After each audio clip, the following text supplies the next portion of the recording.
আমার ঠিক 2 ঘন্টা লাগবে। উদয়নারায়ণপুর অন্তর কাছে ওই তো সঙ্গে এসে গেছে। আমরা দাঁড়িয়ে আছি, জলে জল চারিদিকে।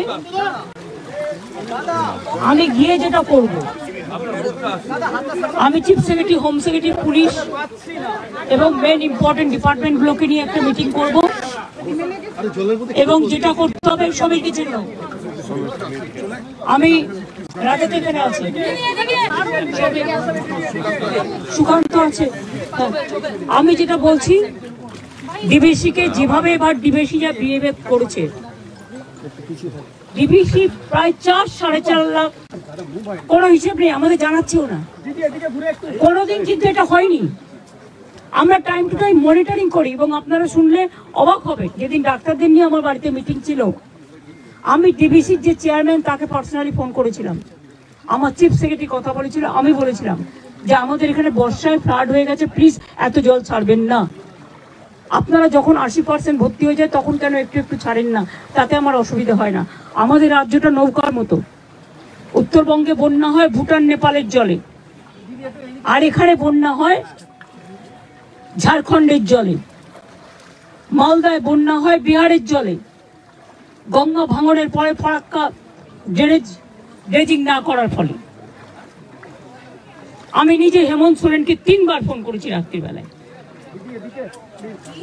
এবং আরে আমাকে আমারটা করতে দাও না, 3 বার ফোন করে আমি রিকোয়েস্ট করেছি।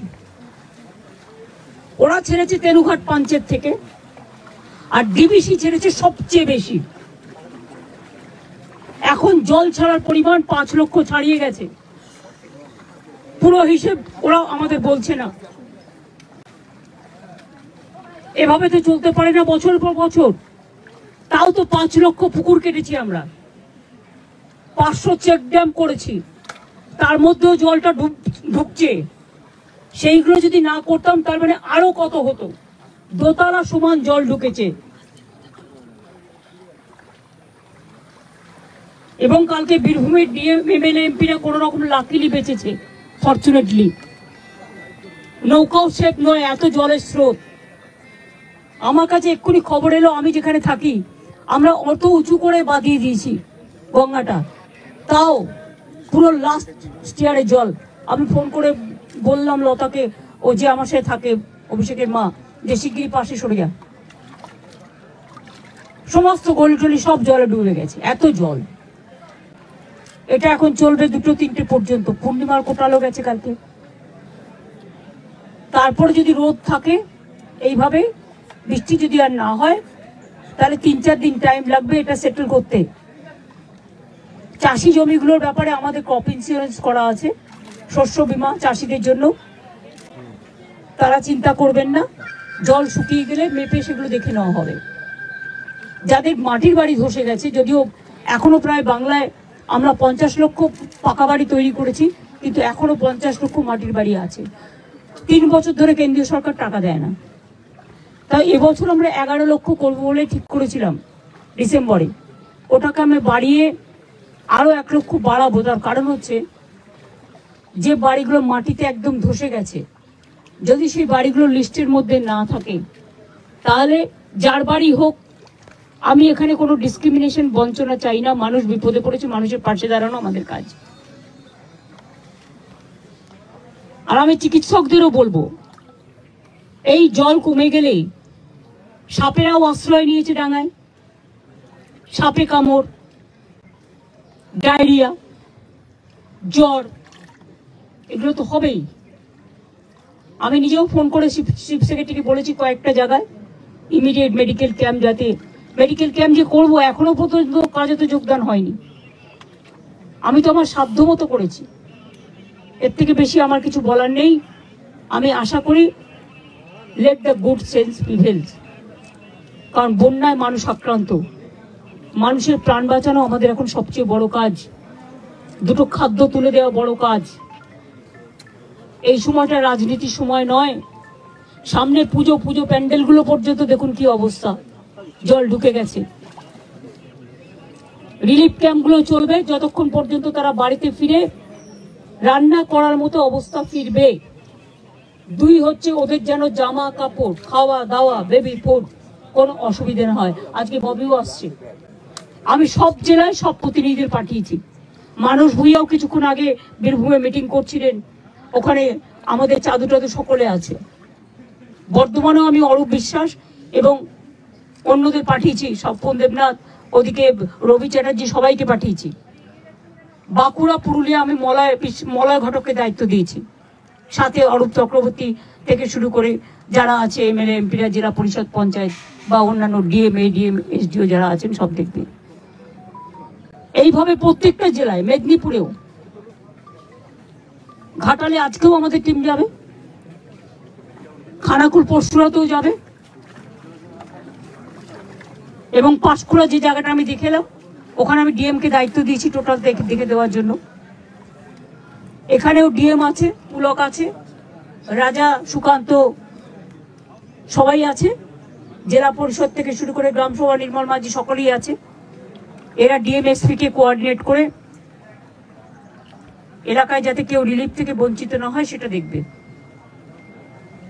আর সাপের কামড়ের ওষুধ প্রাথমিক স্বাস্থ্য কেন্দ্রগুলোকে বেশি করে রাখতে বলো।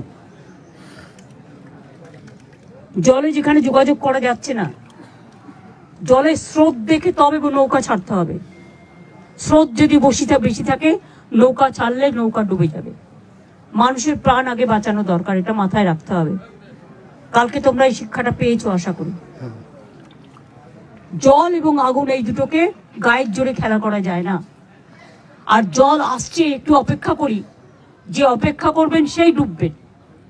জল কিন্তু 1 ঘন্টায় পুরো গলা পর্যন্ত নিয়ে যায়। আমি এরকম, আমার গৌতম মরে যাওয়ার পর আমার সেই এক্সপিরিয়েন্স আছে। এখানেও তাই হয়, 1 ঘন্টার মধ্যে ডুবে যায়। আমি পাঁশকুড়াতে যে স্রোত দেখে এলাম, এইটাই সেই স্রোতটা আসবে 2টোর সময়। এই আসবো বলে 2টো থেকে শুরু হবে। আমি তোমাকে কাল রাতে মেসেজটা পাঠিয়েছিলাম। আমরা যতটা পারছি কোঅর্ডিনেট করে করছি, কিন্তু দেখুন জল তো আমার হাতে নেই। আমি তো ডিবিসির সাথে সব সম্পর্ক পশ্চিমবাংলার কাট আপ করবই। আমি ফিরে গিয়ে আমার একটাই কাজ, পুরো জল ছাড়া। বৃষ্টির জন্য এই বন্যা হয়নি। This is not for rain.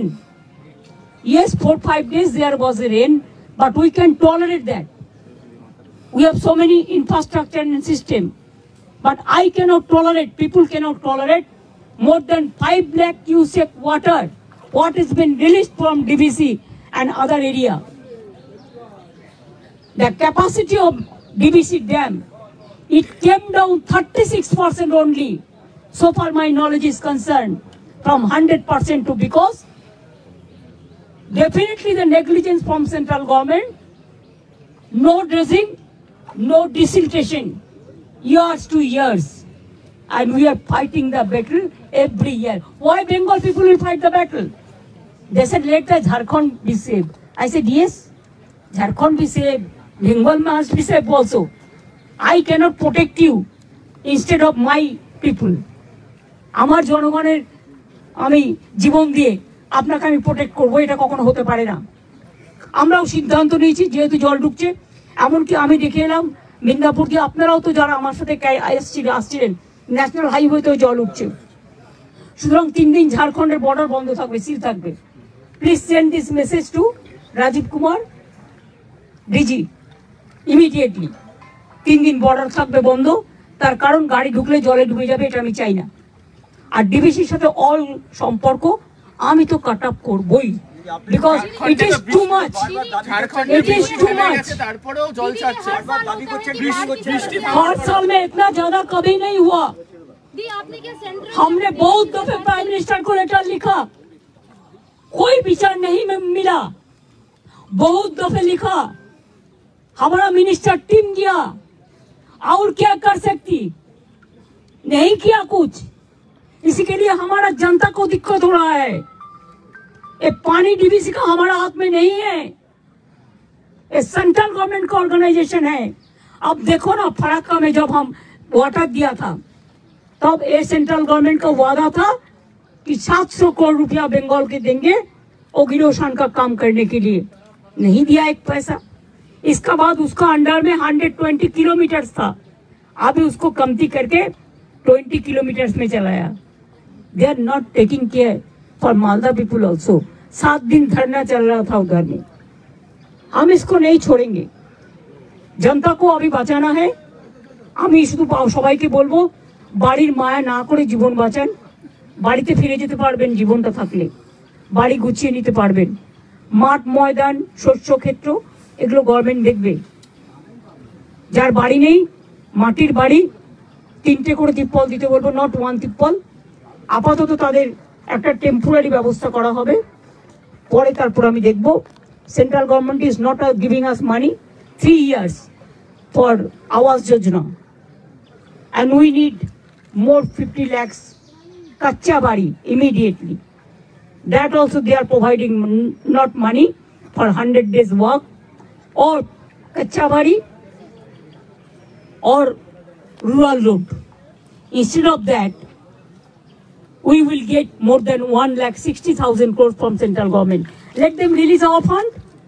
If you don't give, I will do it from that money. Now we have decided in the month of December, we will provide 11 lakh people out of 50 lakhs. The Pakka Bari, they can build up. And because of this flood affected area also, we have to include 1-2 lakhs more who are really deserve, whose name is not in the list. That also we have to take care. I do not know how the money will come, but let us see the public interest first. বৃষ্টি তো থেমে গিয়েছে ঝাড়খণ্ডে, তাও এখনো DVC জল ছেড়ে যাচ্ছে, আজকে সকালেও ছাড়া হয়। আর যখন শুকিয়ে যায় বাঁকুড়া পুরুলিয়া, এক ফোঁটা জল চাই দেয় না। আর এখন ইচ্ছা করে আমাদের ডোবাচ্ছে কেন? এর কৈফিয়ত দিতে হবে না? মানুষ যদি হাইকোর্টে যায়, মানুষ যদি সুপ্রিম কোর্টে যায়, যদি গভর্নমেন্ট বিচার না দেয়, মানুষ তো যেতেই পারে। কি উত্তর দেবে তারা? কখনো এই জিনিস হয়নি। দিদি, লোকসভা ইলেকশনের পর থেকে দেখা যাচ্ছে টাকা না দিয়ে, লোকসভা ইলেকশনের আগে থেকেই টাকা দেওয়া হচ্ছে না, এবং তারপরে বাংলার বিরুদ্ধে যেভাবে প্রচার করা হচ্ছে, গোটা বাংলাকে বদনাম করা হচ্ছে। বিজেপির একটা ইন্টারনেট সিস্টেম খুব স্ট্রং আছে, লেফটিস্ট তো আছেই সাথে, বামরাম বোধ। তারা বাংলাকে ডিফেম করছে, কারণ তাদের থেকে এখান থেকেই পড়াশোনা করে অনেকে বিদেশে গেছে, তাদের হোয়াটসঅ্যাপ গ্রুপ আছে, তাদের সোশ্যাল নেটওয়ার্ক আছে। তারা মানুষ বিপদে পড়লে কাছে যায় না, বাট তারা শুধু বাংলাকে ডিফেম করে। আপনাদের মিডিয়ার একটা অংশ আছে, I am sorry to say, বাংলাকে সম্মান করতে শিখুন, এটুকু আমি বলবো। আজকে মানুষ বিপর্যয় আর আপনারা বাংলাকে ডিফেম করে বেড়াচ্ছেন।